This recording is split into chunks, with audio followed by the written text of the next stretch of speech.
కార్యక్రమాన్ని ప్రారంభించే ముందుగా గురువుగారికి ధన్యవాదాలు తెలుపుకుంటూ, మరి ఈరోజు ఈ జూమ్ సెక్షన్లో పాల్గొన్న ఆత్మబంధువులందరికీ కూడా ధన్యవాదాలండి.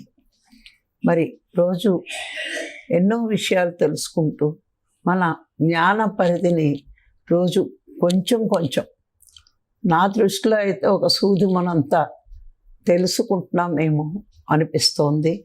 మరి ఆ కొంచెం ఒక్కొక్క నీటి బొట్టు కలిస్తేనే మహాసముద్రమైనట్టు ఈ ఆత్మజ్ఞానం బ్రహ్మజ్ఞానం అనే మహాసముద్రాన్ని తెలుసుకోవడానికి మరి రోజు కొంచెంగా మనము ఈ జ్ఞాన పరిధిని పెంచుకుంటూ ఉన్నాం. అలాగే అందులో భాగంగానే ఈరోజు మరికొన్ని విషయాలు మనం తెలుసుకుందాం. మరి ఆత్మజ్ఞానం అన్నది మనకి కలగాలి. ఆత్మజ్ఞానం కలిగితేనే కానీ మరి మోక్షం రాదు. ఈ ఆనంద స్థితిలో మనం ఉండాలంటే ఎన్ని తెలుసుకున్నా ఉండలేకపోవడానికి కారణం ఏంటి అన్నది మనం ముఖ్యంగా తెలుసుకోవాల్సిన విషయం. ఆనందం అంతా ఆత్మలోనే ఉంది. మరి ఎన్నో తెలుసుకుంటున్నాం. మరి ఆత్మని చేరుకోవడానికి ప్రయత్నము తెలుసు.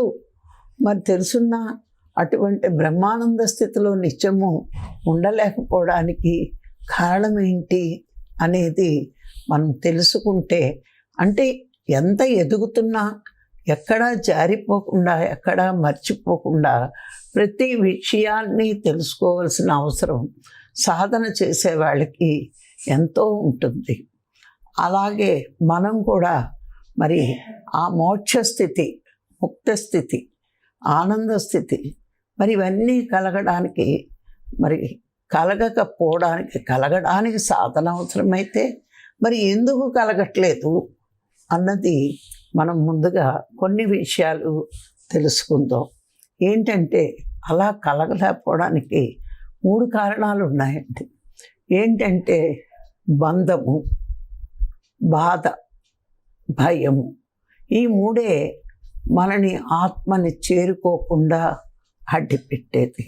మనం అమృత బిందోపనిషత్ చెప్తుంది, మన ఏవ మనుష్యానాం కారణం బంధమోక్షాయ అని. అంటే ఈ మనసే బంధం వైపు వెళ్తుంది, ఈ మనసే మోక్షం వైపు వెళ్తుంది అని. అయితే బంధం వైపు ఎలా వెళ్తుంది అంటే ప్రపంచం వైపు తిరిగిన మనసు బంధాల్లో ఇరుక్కుంటుంది. ఆత్మ వైపు తిరిగిన మనసు బంధాల నుంచి విడుదలయ్యి ఆనంద స్థితిలో, మోక్ష స్థితిలో ఉంటుంది. అది మరి మనకి అమృత బిందోపనిషత్తు చెప్పడం జరిగింది.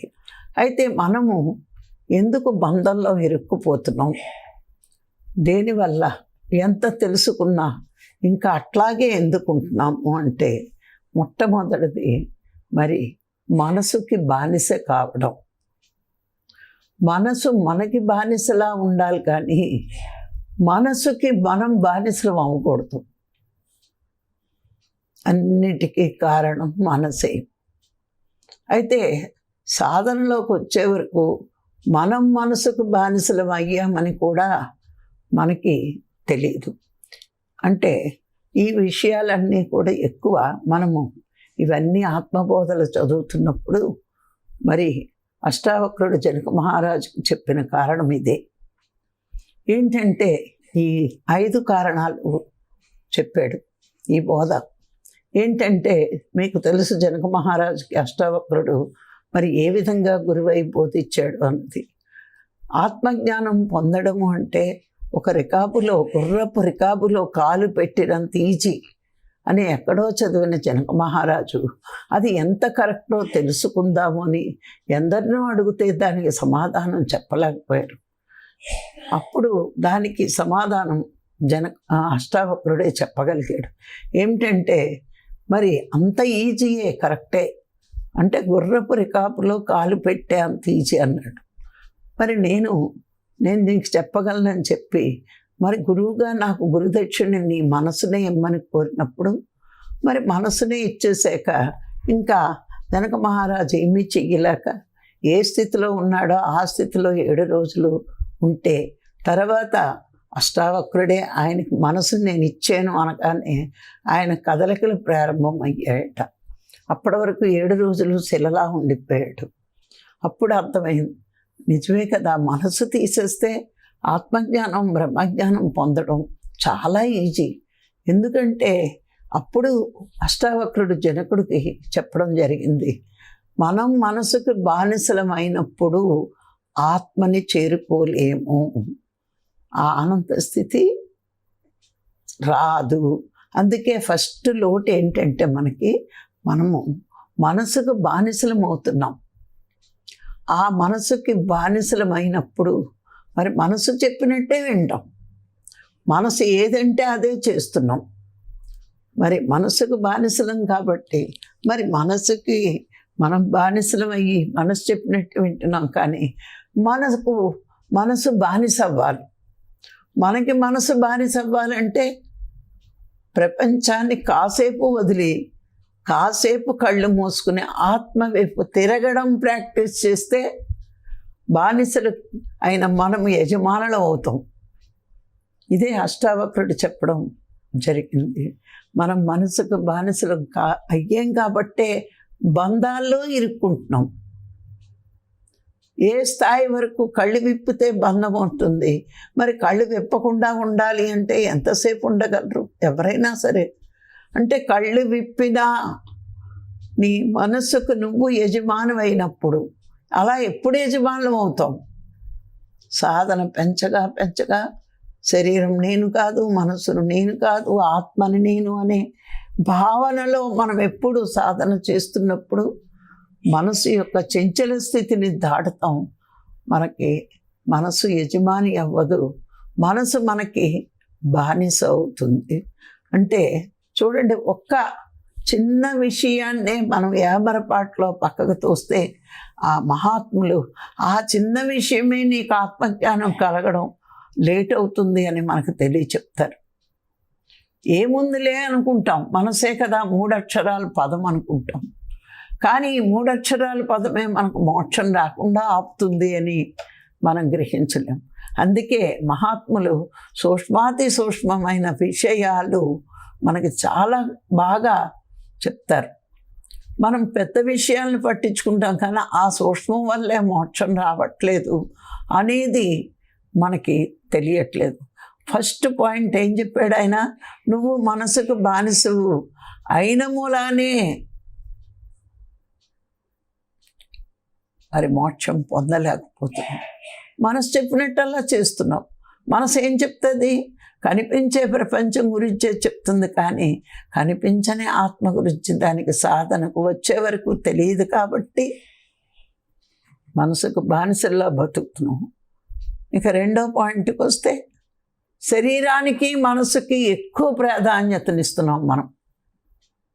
గమనించుకోండి, మనందరం కూడా మహాత్ములు చెప్పే విషయాలు చదవడం, వినడం, వ్రాయడమే కాదు, గమనించుకోవాలి, విచారణ చేసుకోవాలి. ఎందుకు నాకు ఆత్మదర్శనం కలగట్లేదు అంటే, మరి మనం ఎక్కువగా శరీరానికి మనసుకి ప్రాధాన్యత ఇచ్చిన మూలాన్ని ఆత్మకి ప్రాధాన్యత తక్కువ ఇస్తున్నాం. కాబట్టే ఎప్పుడో ధ్యానంలో కానీ, ఎప్పుడో జ్ఞానం వింటున్నప్పుడు కానీ, ఎప్పుడో బయటికి చెప్తున్నప్పుడు కానీ ఆత్మే ముఖ్యం అంటున్నాం. కానీ మిగతా ప్రవర్తన అంతా శరీరానికి మనసుకి ప్రాధాన్యత ఇవ్వడం వల్లనే ఆనంద స్థితిని చేరుకోలేకపోతున్నాం. మొట్టమొదటిది మనసుకు బానిస, రెండవది శరీరానికి మనసుకి ప్రాధాన్యత ఎక్కువ ఇస్తున్నాం. రోజులో చూసుకుంటే ప్రతిదీ రెండిటికే ప్రాధాన్యత ఇచ్చే పనులు మనం చేస్తున్నాం. అన్ని శరీరానికి ప్రాధాన్యత, ఆ శరీరానికి ప్రాధాన్యత ఇస్తూ కూడా మనసు చెప్పినట్టే చేస్తాం. ఇప్పుడు ఈవేళ ఒకటి చూసుకుందాం, ఇది ఈవేళ ఇష్టమైనది తినాలి, ఇంద్రియాలకు ఇలా చంచలత్వం. అదే సాధన చేస్తే వచ్చింది తిందాంలే అనుకుంటాం, కోరుకుని తినం. సాధన చేసేవాడికి చేయని వాడికి తేడా అది. మనం కావలసింది కోరుకున్నది చేసుకుని తింటున్నాం. ఒక యోగి ఈరోజు నాకు ఏది భగవంతుడు పంపిస్తే అది ప్రసాదంగా స్వీకరిస్తాను అంటాడు. అంటే ఆ స్థాయికి చేరుకోమని అష్టావక్రుడు మనకు చెప్తున్నాడు. అంటే శరీరానికి మనసుకి నువ్వు ప్రాధాన్యత ఇచ్చినంతసేపు ఆత్మ యొక్క ప్రాధాన్యత నువ్వు తగ్గిస్తున్నట్టే. నువ్వు అంత ప్రాముఖ్యతనివ్వట్లేదు. ఈ రెండిటికి ఇచ్చినంత ప్రాముఖ్యత తనకి ఇవ్వట్లేదు. నీ ఇంద్రియాలకు కానీ మనసుకు కానీ బుద్ధికి కానీ శక్తినిచ్చే ఆత్మని విస్మరించి శరీరానికి మనసుకే నువ్వు ఎక్కువ ప్రాధాన్యతనిస్తున్నావు. కాబట్టి మరి అది చూసుకోవాలి. ఇన్ని జాగ్రత్తలు ఆయన చెప్తున్నాడంటే ఎక్కడెక్కడ ఇరుక్కుపోతున్నాం, ఎక్కడెక్కడ బందీ అవుతున్నాం అని మనం చూసుకోవాలి. మరి ధ్యానం చెయ్యకపోయినా రోజు గడిపేస్తున్నాం, కానీ భోజనం చెయ్యకుండా రోజు గడుపుతున్నామా?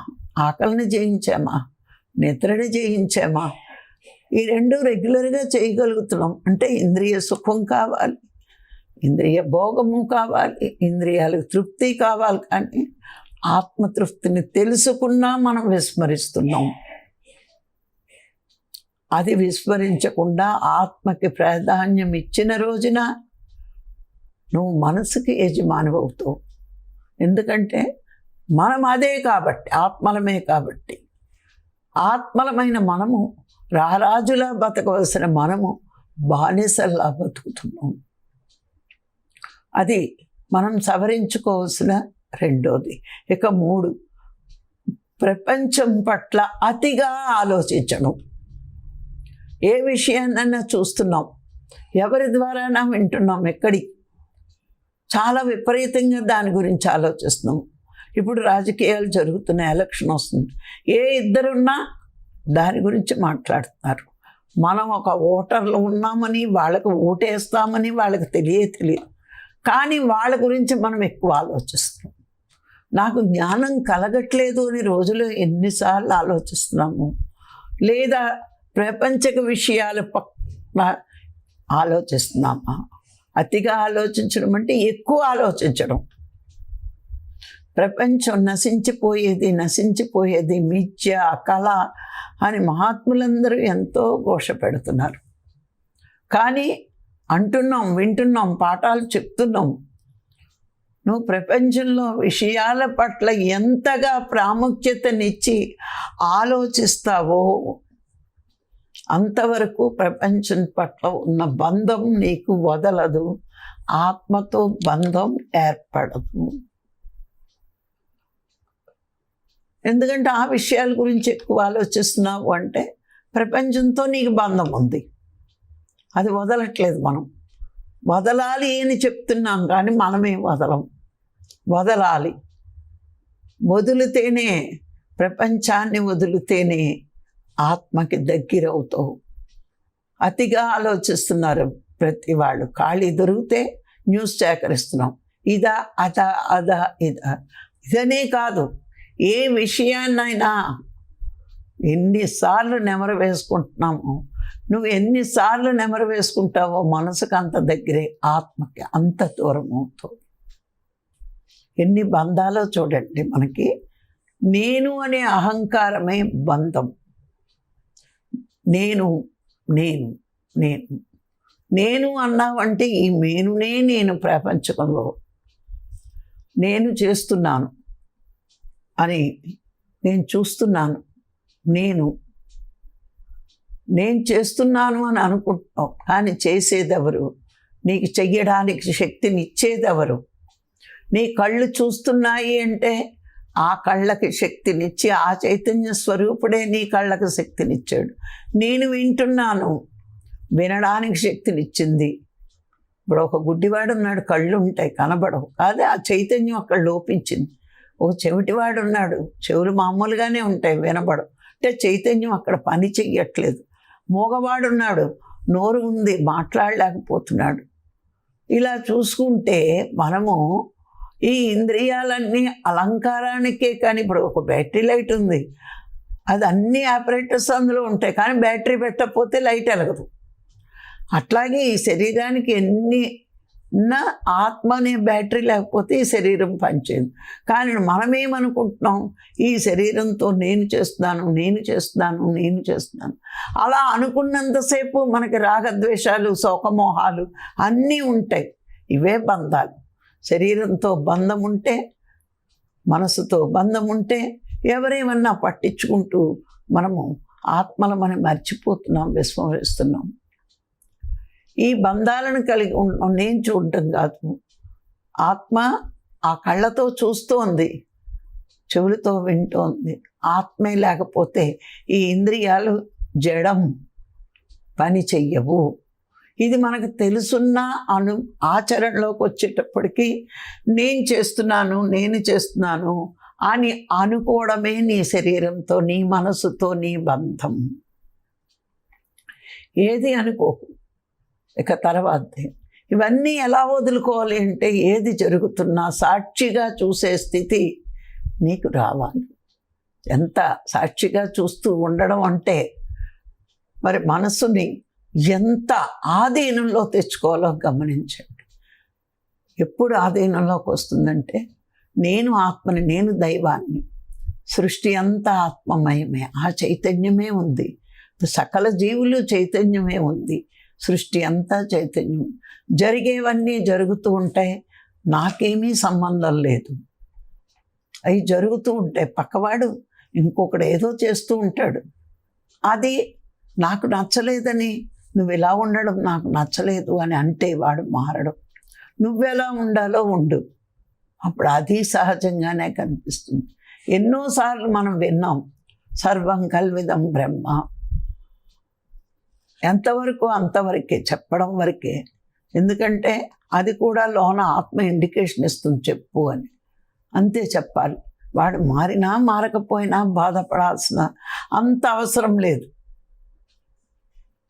నేను అనుకోగానే, నేను అనుకోగానే మనసు వచ్చేస్తుంది. ఆ మనసు దానికి ఇష్టం వచ్చినట్లు ప్రపంచంలో అన్నీ సవరించేద్దాం అనుకుంటుంది. ఏది సవరించలేదు. నీకు ఎంతవరకు అంతవరకే. అందుకే మహాత్ములు అష్టావక్రుడు ఒకటే అన్నాడు, మనసుకు నువ్వు బానిసవు కాకు, నీకు మనసు బానిస చేసుకో.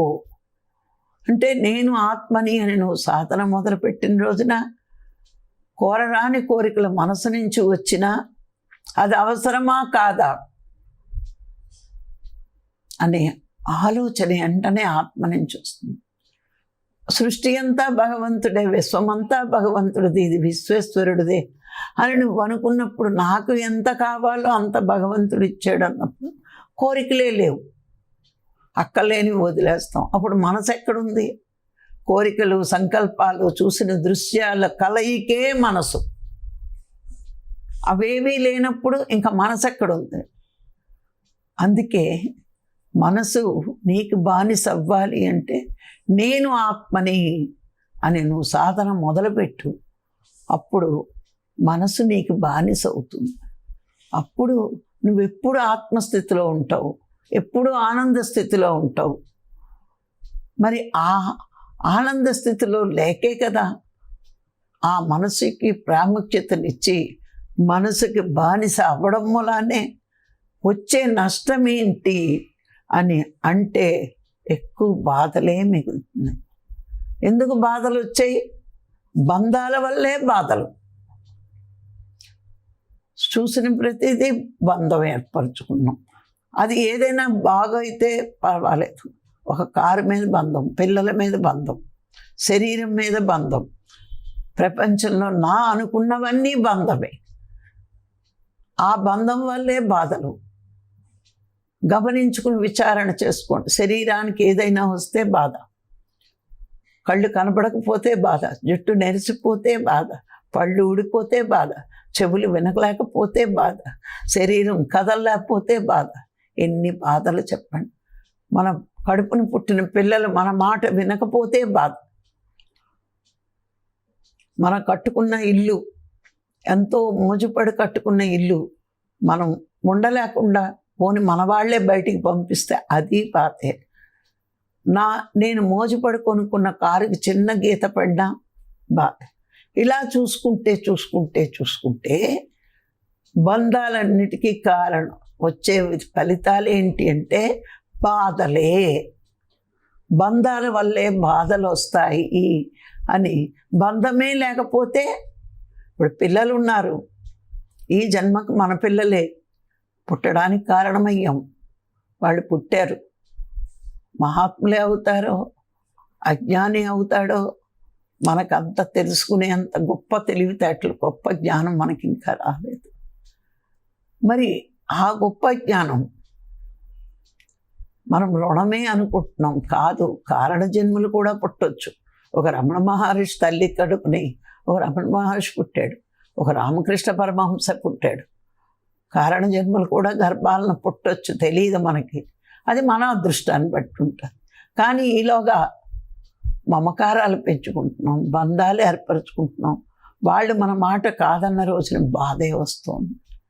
కానీ ఈ జ్ఞానం తెలుసుకుని సాధన చేసి ఈ జ్ఞానం తెలుసుకున్నప్పుడు ఈ జన్మకే ఈ బంధాలన్నీ మరు జన్మకు ఉండవు, గత జన్మలో లేవు, ఈ జన్మలో ఉండవు, వచ్చే జన్మలో కూడా ఉండవు.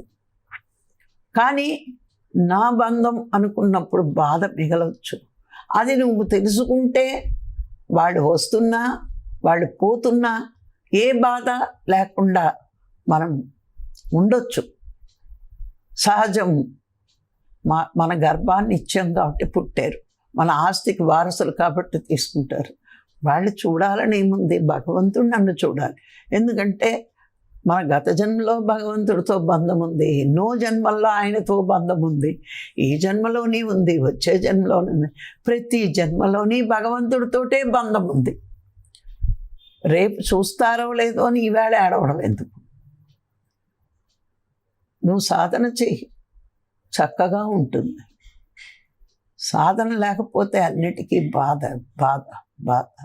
నేను ఆత్మని అనుకుంటే ధైర్యం, నేను శరీరాన్ని మనసుని అనుకుంటే బాధే. ఈ బంధాల వల్ల బాధలు ఏర్పడితే బంధం మితిమీరినప్పుడు భయం కూడా వస్తుంది. ఇప్పుడు మన బిడ్డని ఆటో ఎక్కించి స్కూల్కి పంపుతాం, టైం దాటి రాకపోతే అయ్య బాబు ఏమైంది, ఎవరైనా ఎత్తుకుపోయారా, ఏమైనా ప్రమాదం జరిగిందా, టైం అయిపోయింది రాలేదు భయంతో ఎప్పుడు నెగిటివ్ ఆలోచనతో ఉంటాం. భయం మనలో ఉన్నప్పుడు మనం నెగిటివ్ భయం. అయితే మనకి ఈ ఆలోచనలు ఎందుకు వస్తున్నాయి అంటే మన బాహ్య ప్రవర్తన కరెక్ట్గా లేనప్పుడు, మన వాక్కులు సత్యంగా లేనప్పుడు, మనం ఎవరికీ సాయం చేయలేని స్థితిలో ఉన్నప్పుడు, ఇలాంటి సంకుచిత భావాలతో ఉన్న మనసు ఎప్పుడు భయం వైపే తీసుకెళ్తుంది. అందుకే మొదట మనకు మహాత్ములు చెప్పేది ఏంటంటే, సాధనలోకి వచ్చాక సత్యవాక్కు లేని నోటంట రావాలి, సత్యమే పలకాలి, పరుల సేవలో పరమాత్మని చూడు. అప్పుడు మనకి సత్యం తెలుస్తోంది, జ్ఞానం వస్తుంది. ఎందుకంటే పరుల సేవ ఎందుకు చేయమన్నారు, పరమాత్మని ఎందుకు చూడమన్నారు? నువ్వు ఒక మెట్టు ఎక్కేకి తెలుస్తుంది అందరిలోని ఆత్మ ఉన్నాడు అని. ఎప్పుడు అబద్ధాలు చెప్తూ, ఎప్పుడు నేను నాది అనే స్వార్థంతో బతుకుతే ఇది ఏమైపోతుందో అని భయం. ఎప్పుడు కూడా స్వార్థం మనలో ఎంతగా పెరుగుతుందో భయం అంతగా పెరుగుతుంది. అహంకారం ఎంతగా పెరుగుతుందో భయం అంతగా పెరుగుతుంది.